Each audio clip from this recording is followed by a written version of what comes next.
Sanibona babukeli ninjani? Ake sizwe nangu uFloyd Shivambu ekhuluma la kwi-Newsroom Africa ekhuluma nge-MK Party as u-SG.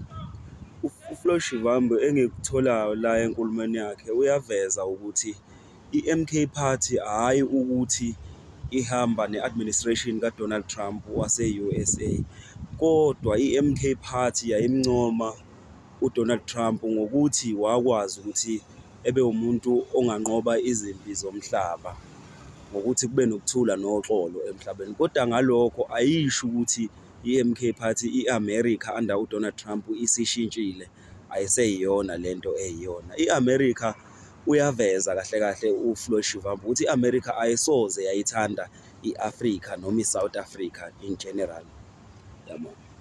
Ngesimo sokuthi vele abantu abathanda ukuthi bephushe i-apartheid, abantu abathanda ukuthi umuntu omnyama ehleze ecindezelekile, lokho akushintshi. Ubese veza-ke kodwa uFloyd Shivambu ukuthi the only way iSouth Africa engakwazi ukuthi ikhululeke ngayo ngoba ingaphansi kwalesi simo ukuthi isebenzisane nalama countries lawa under i-BRICS, lama countries lawa eyawajoyina angama-country avumelana ngokuthi azokwazi ukuthi a-trade ndawonye. Ngoba ngokubukeka kwezinto kubonakala sengathi iSouth Africa bazoyikhatha out, ikhathwa i-America ngokuthi umnumzana uRamaphosa ngathi akahambiselani or uDonald Trump noRamaphosa ngathi abazwani kahle. Vele-ke kodwa-ke siyakwazi lokho ukuthi uDonald Trump noRamaphosa abazwani kahle ngoba 2018 kathi engena uRamaphosa kwaba khona inkulumo engezinhle ezivela kuRamaphosa nakuDonald Trump beyibhekise kubo bobabili, ngoba uDonald Trump warabhisha i-Africa noRamaphosa wabe sephendula ukuthi uDonald Trump akagcine i-America yakhe aphume e-Africa. Vele ukuzwana banakho ukuzwana, okusho ukuthi kusengenzeka noma yini-ke kulesi sikhathi esikusona. Welcome back. South Africa's geopolitical stance continue to draw global attention as the country navigates its relations with key international players. From its non-aligned position in global conflicts to its diplomatic ties with BRICS nations and Western allies, Pretoria faces growing pressure to balance economic interest, political alliances and international expectations. For a further discussion on this, we are now joined by the MK Party Secretary General, Floyd Shivambu. A very good morning to you. Thank you so much for making time for us this morning. Let's start off with the US and South Africa's relations. What's the MK Party's view around what is playing out currently and what should be happening going forward? No, good morning, Aldrin, and morning to viewers of Newsroom Africa. Look, our view broadly as Mkhonto Wesizwe is that South Africa should intensify its relationships with the BRICS countries and must not be too dependent on the erstwhile colonizers or countries that have got neo-colonial aspirations. The manner in which the United States of America relates with almost all countries in the world has got neo-colonial aspirations and content. So America, whenever they trade with whoever, they want to prescribe what policy positions and what direction that particular country should follow. So they utilize the instruments of aid and the instruments of trade as a manner to, and as a mechanism to bully those that they relate with.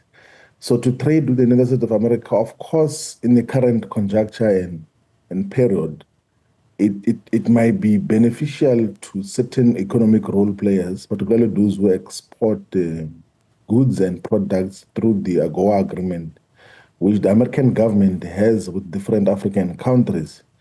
But the manner in which such has been handled thus far is not sustainable. It's utilized as a bullying tactic. So if we were to listen to what the Deputy President or party leader in Parliament got to say in the State of Nation Address contributions, and on several occasions, is to say that let us intensify our relationships with BRICS countries, particularly Russia, China, India, Brazil, and now, of course, those that have got to join the BRICS bloc of the United Arab Emirates, the Islamic Republic of Iran, Ethiopia, Egypt. And if you were to look into just the economic significance of the BRICS plus bloc, its economic value, it's larger than the G7 countries all over the world, one, but two, in terms of the population and the market size, it's far much larger. So South Africa should purposefully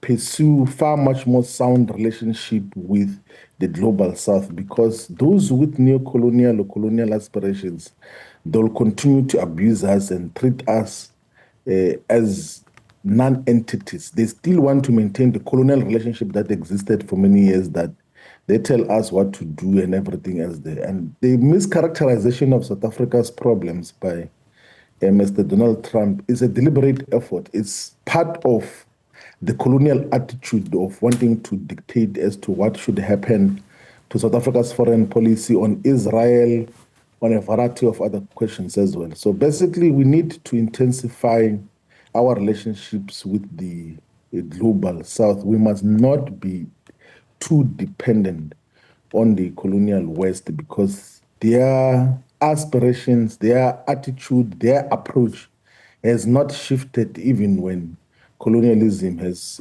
formally or statutorily been abolished in the manner that it is. So there has to be purposeful intervention and approach of intensifying and solidifying our relationships with the global south. That is the only sensible thing that we can get to do, because we cannot continue to live under a colonial cloak and under a colonial monitoring by the imperialist West that continues to undermine our prospects. It's not true that we completely need the United States of America for us to survive. The Federative Republic of Russia, or the Russian Federation, is surviving now, is thriving, like despite the West cutting all its economic relations with the Russian Federation, but it's able to thrive. Many other countries in the world are able to thrive and sustain their economies without reliance on the West, which in almost all instances wants to dictate as to just what gets to happen. So that is basically how we view the manner in which the U.S. relations must be handled. We must not be begging. We must not be on our knees. We must not be treated like we're children. We must not have the colonial relationship that existed before. We can't be a generation now and forever and in the future that still is under some colonial monitoring by anyone in the world. Colonialism is dead and must be killed in the manner that it is. Of course, there's neo-colonialism, but we must not agree to be subjects of colonialism as a people. Yeah. Does the MK look at what's currently happening and the stance that is taken by the Trump administration as a precursor for possible intervention in the country? I don't think that there will be any intervention that will be done at the military level and everything else. What seems to be the direction now is that, of course, with the influence of the racist Elon Musk, there will be isolation of South Africa from economic activities that existed between South Africa and the United States of America. And the foolishness about Elon Musk racism is that primarily the people who are going to be affected by cutting South Africa's relationship with the United States of America will be the white minority whom he claims or is preaching falsehood that they are facing genocide in South Africa, because those are the ones who are exporting the goods and products that are guaranteed access to the American market through the AGOA agreements. So that direction they're going to take as a way of trying to safeguard white people's interest, because that is what Elon Musk is doing. He's still living in the dreamland of the country which he was born in and lived in, of apartheid. So he still has wishes that South Africa was under apartheid rule.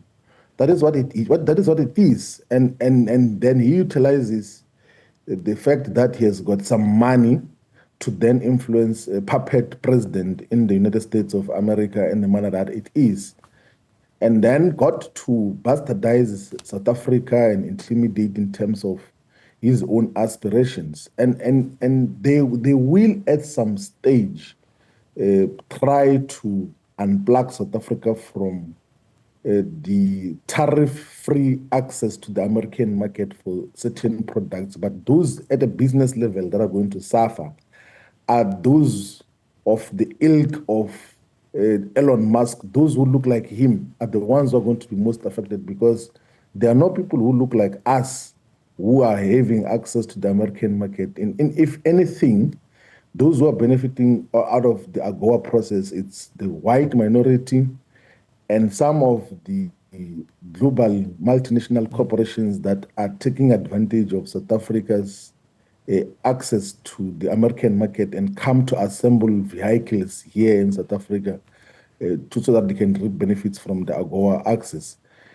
If we had a responsible government that knows its agenda and program, by now we should be having thorough engagements with China, with Russia, with India, with Brazil, with the United Arab Emirates, with the Islamic Republic of Iran, with the Federative Republic of Ethiopia, with the Republica Argentina, and all the countries that are part of the BRIC Plus group, to say that they are producers of goods and products in South Africa who need access to different markets. And this is the quantities that they have. Let's please look into how you can absorb those goods and products into our global and bilateral trade, so that we do not have any reliance with not have any reliance on the United States of America that treats us with disdain and disrespect, because to just mischaracterize the situation is just utter disrespect in diplomatic terms. To just mischaracterize that as genocide and the killing of people, it's absolute rubbish, which cannot be accepted. And South Africa must not act like we do need and are fully dependent on America for our sustenance and development. We are not. We can be able to establish different relationships. That is why the vision of President Jacob Zuma need to be really appreciated, because he foresaw this far much earlier when he got to join the group of countries which before he joined it used to be called BRIC and became BRICS because of South Africa's inclusion into a partnership that is much more sustainable as an alternative to the imperialist and neo-colonial world. Okay. So it's an option which South Africa has. Let's just have the political muscle and courage to then pursue different agenda and not be bullied by the West in a manner that it is. So we have to be bold, we need to be courageous and intensify our relationships with the global South and not be too dependent on the West. Does this then mean that Umkhonto weSizwe Party no longer sees Donald Trump as a beacon of hope and sovereignty, as you had said after his inauguration? Look, what you must be able to check two things. So the statement of Umkhonto weSizwe dealt with two aspects in relation to Donald Trump. One, we commended the fact that he's going to end the war between Ukraine and Russia. And that is one aspect. And two, that he's going to end the West's bullying tactics in relation to the so-called green transitions of the global South, because the administrations that existed before him, particularly the Democrats' administration in the United States of America, was irrationally and senselessly imposing the so-called green agenda into South Africa, of saying that please unplug electricity from the coal sources. That is why in many instances we're beginning to even have perennial problems of electricity. They were saying do not burn coal, do not use fossil fuels, sometimes with questionable scientific basis in the manner that it is. Then we knew that that imperialism, which was being driven through the green agenda, is going to end with the ascension of Mr. Trump into office. But two, we knew that the war between Ukraine and Russia, which had characteristics of a beginning of a world war, which had the potential to escalate into a world war, particularly with the involvement of the North Atlantic Treaty Organization, NATO. So we knew that that is going to come to an end. So in terms of global peace, in terms of the expansive imperialist agenda on the green program, we did foresee, as Mkhonto Wesizwe when Mr. Trump was elected, that such is going to come to an end. We are not friends with American imperialism, but we then isolated those issues that what his election meant is that the global green imperialism is going to come to an end, one, but two, the threat of a world war is going to come to an end because there won't be continued support of Ukraine in the conflict, in the necessary intervention which the Russian Federation is making in Ukraine to prevent the expansion of NATO into Russian borders. Okay, does that mean that Mkhonto Wesizwe still sees the Trump administration as a beacon of hope? I think that is an overstatement in manner that it is, and I think it's. I thought I had just clarified the context of... Yeah, but there are several things. For instance, in that statement, if you remember, there was also reference to ending the war between Palestine as well as Israel. And we know that the Trump administration has actually given the go-ahead for more armaments to be supplied to Israel. Yeah. So again, to that point about a beacon of hope, as well as a beacon of hope for sovereignty. Do you still maintain that particular part? No. I think, when you read the political statements and articulations of a political movement, you must be honest enough to check consistently what does the organization say. So the statement, I did isolate the issues that Mkhonto Wesizwe got to deal with in relation to Trump's administration. That one is going to end what potentially could escalate into a world war in relation to Ukraine. That two is going to stop this imperialist green agenda, the green imperialist agenda that was being imposed on South Africa, which was going to threaten our energy security in the manner that it is. But if you were to listen, you can listen to the interventions of our public representatives in Parliament, including the main intervention of the Deputy President, the party leader in Parliament. Yeah. It did say that we condemn the actions of America's imperialist agenda in relation to the manner in which it characterizes South Africa. We also condemn the manner in which it approaches the Israeli-Palestine question. We do not associate with the manner that it deals with those issues. And as a political movement, we are able to give a thorough and sober analysis to say that in instances where we realize that there will be progress, we'll be able to say that there will be progress. In areas where we realize that there will be regress, we'll be able to identify that there's regress. So you do not say that, no, because out of the 4, 5, or 10 issues that are going to be dealt with, because this person is going to do wrong on the following issues, that everything else is wrong. It's a wrong attitude, actually a very dangerous attitude that gets to make a lot of countries to have wrong foreign policies that in totality we cannot appreciate or relate with certain nations due to the following aspects. So if on trade, if on certain issues there is wrongdoing, we should openly speak about that. But if on certain aspects of foreign policy, there is some sensible basis for relationship and appreciation, we will do so.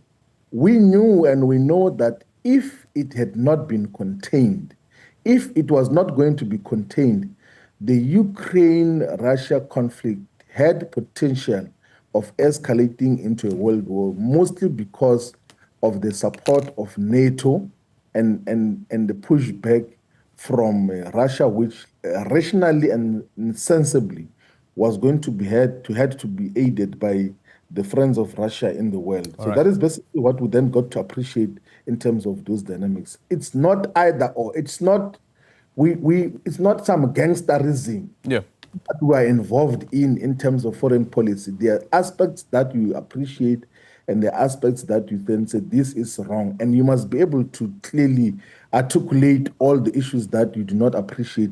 And Umkhonto Wesizwe has done so. Go and listen to what the Deputy President got to say on foreign policy when he made an interview in the State of Nation address. Thank you so much for your time. Floyd Shivambu is the MK Party Secretary General there.